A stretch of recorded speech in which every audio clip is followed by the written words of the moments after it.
DK అరుణ ఇంట్లోకి ప్రవేశించిన వ్యక్తిని పోలీసులు అరెస్ట్ చేశారు. ప్రస్తుతం west zone DCP Vijay Kumar మాట్లాడుతున్నారు. లైవ్ చూద్దాం. ఒక ఓపెన్ ప్లాట్ ఉంది, అది చూసుకొని పక్కన కాంపౌండ్ ఉంది. ఆ కాంపౌండ్ ఎవరైనా స్కేల్ ఓవర్ చేసి ఇంటి లోపలికి వెళ్ళడానికి అవకాశం ఉంటుంది. సో కాబట్టి ఇది ఒక వ్యక్తి దొంగతనం చేయాలని నిర్ణయించినప్పుడు ఇట్లాంటి టెక్నికల్గా అతనికి దొంగతనం చేయడానికి చాలా అనుకూలంగా ఉన్న పరిస్థితి అక్కడక్కడ కనిపిస్తుంది.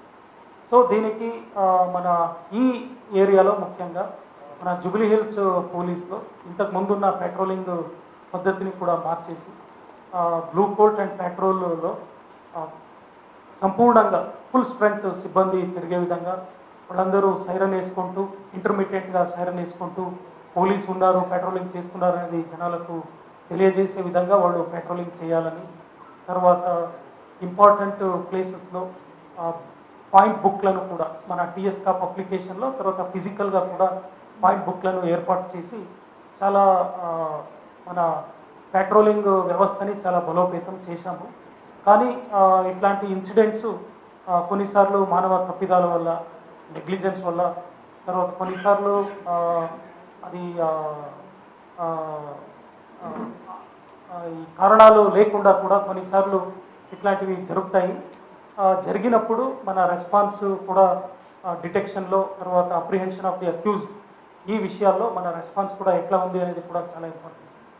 సో ఈ ఏరియాలో ఇప్పటి నుంచి ఇంకా పోలీస్ పెట్రోలింగ్ని, పోలీస్ నిఘాని ఇంకా పెంచాల్సిన అవసరం ఎంతో ఉంది.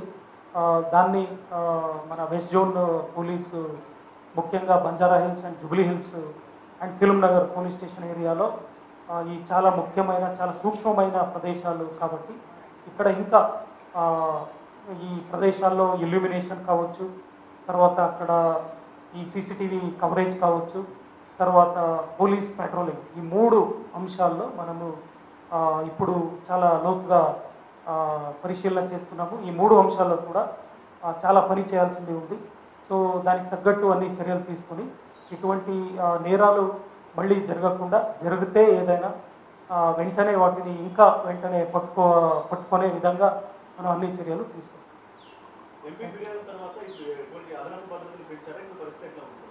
ఇప్పుడు ఆ ఏరియా మొత్తం